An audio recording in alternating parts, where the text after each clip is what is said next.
नमस्कार श्रोते हो. आज नवरात्राची तिसरी माळ. नवरात्रीच्या तिसरी माळच्या दिवशी देवीच्या चंद्रघंटा या रूपाची आराधना करतात. चंद्राचा संबंध मानवी मनाशी आहे आणि घंटेचा ध्वनी मनाला क्षणार्धात वर्तमानात घेऊन येतो.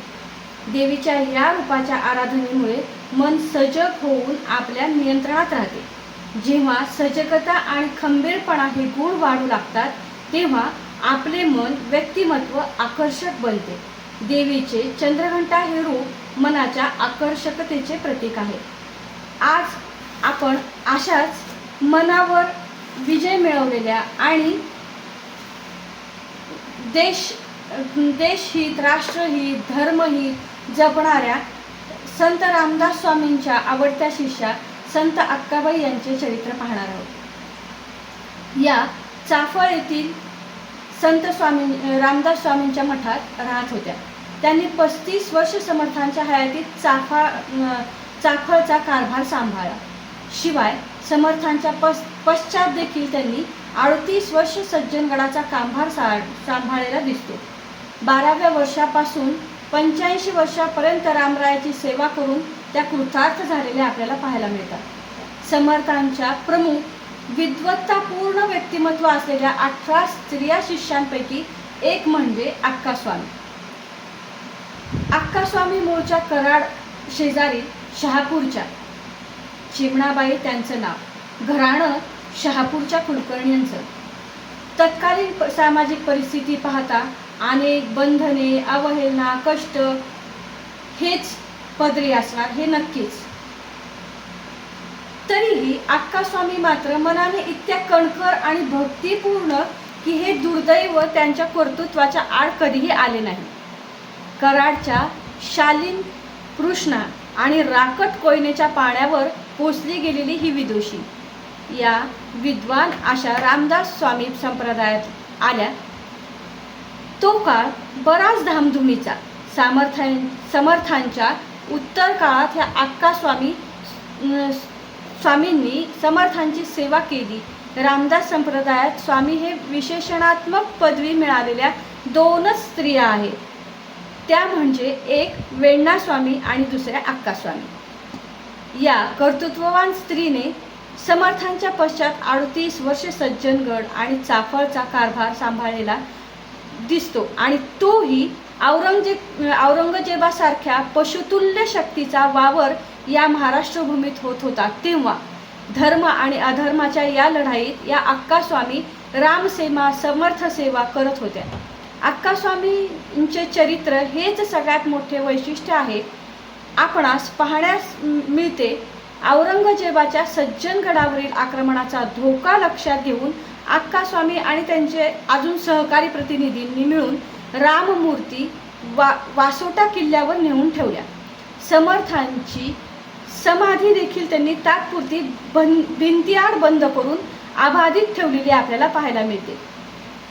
अशा जुलमी राजवट, बेधुंद असणारे सत्ताधीश, बेलगाम त्यांचे कर्मचारी आणि त्यांच्याकडून होणारा अत्याचार हे अतिशय भयावह होते. अशा परिस्थितीतही वासोट्यासारख्या ठिकाणी राम उत्सव, दासनवमी उत्सव अक्कास्वामींनी चालू ठेवला. कणखर आणि धाडसी अशा या कर्तृत्ववान महिलेने सगळं इतकं गुप्तपणे केलं की औरंगजेबासारख्या कुटील माणसालाही या गोष्टीचा पत्ता लागला नाही. यवनांच्या मूर्तिभंजक, धर्म उच्छेदक वृत्तीला टक्कर देत ही क्रांतीसूर्य 38 वर्षे झुंजत होती. तेही निस्संग आणि निस्पृहपणे. देहाकडून देवाकडे जाण्याच्या वाटेवर देश लागतो आणि आपण त्याचं देणं लागतो हेच कर्तव्य जणू अक्कास्वामींनी निर्भीडपणे पार पाडलेले आपल्याला पाहायला मिळते.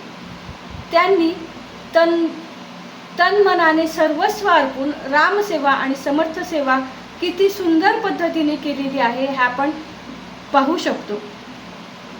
संत परंपरेतील एक वेगळा ठसा उमटवणाऱ्या अक्कास्वामी या आदर्शच आहेत. रामसेवा, गुरुसेवा याबरोबरच धर्म, राष्ट्र रक्षण करणे आणि राष्ट्रसेवा हेही त्यांची तितकेच महत्त्वाचे मानलेले आणि त्यानुसार त्यांनी केलेले कार्य पाहायला मिळते. अक्कास्वामींचा निस्पृहपणा, एकल वृत्ती हे जणू समर्थांनी उपदेश केलेल्या सारखेच तंतोतंत जुळणारे आहे. अक्कास्वामींचे शिष्य अनुग्रह घेतलेल्यांपैकी एक अतिशय उत्तम आणि आदर्श व्यक्तिमत्व म्हणजे रामशास्त्री प्रभूणे. अशा अक्कास्वामी ऐन दिवाळीच्या धनत्रयोदशीच्या दिवशी राममय झाल्या. त्यांची समाधी सज्जनगडावर आहे. अक्कास्वामींच्या जीवनातील प्रसंगही आपल्याला फार काही देऊन शिकवून जातात. त्यांनी अगदी सहजरित्या आपले सर्व दागदागिने असे वाटून टाकलेले आपल्याला पाहायला मिळतात. आणि हे वाटून टाकल्यावर देखील परमशांती आणि समाधान हेच दागिने अक्कास्वामींनी आयुष्यभर मिरवलेले आपल्याला पाहायला मिळतात. रामनाम गोड विषय अवघे सोड, सत्संगती जोड, दुर्गुण जातील रोड, प्रभुनाम गोड स्वानंदे खोड, हेच जणू त्यांच्या कवनांमधून आपल्याला शिकायला मिळते. अक्कास्वामी लौकिकदृष्ट्या देखील त्या काळची वर्नेक्युलर परीक्षा पास झालेल्या होत्या. त्यांचे शिक्षण झालेले होते. त्याचा उपयोगही त्यांनी तेवढ्याच तोलामोलाने केलेला आपल्याला पाहायला मिळतो.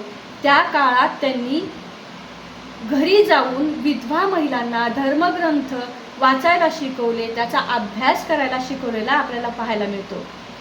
धर्मनिष्ठ तत्वज्ञानाची आवीट गोडी असणाऱ्या अक्कास्वामींना दम्याचा मात्र खूप त्रास होता.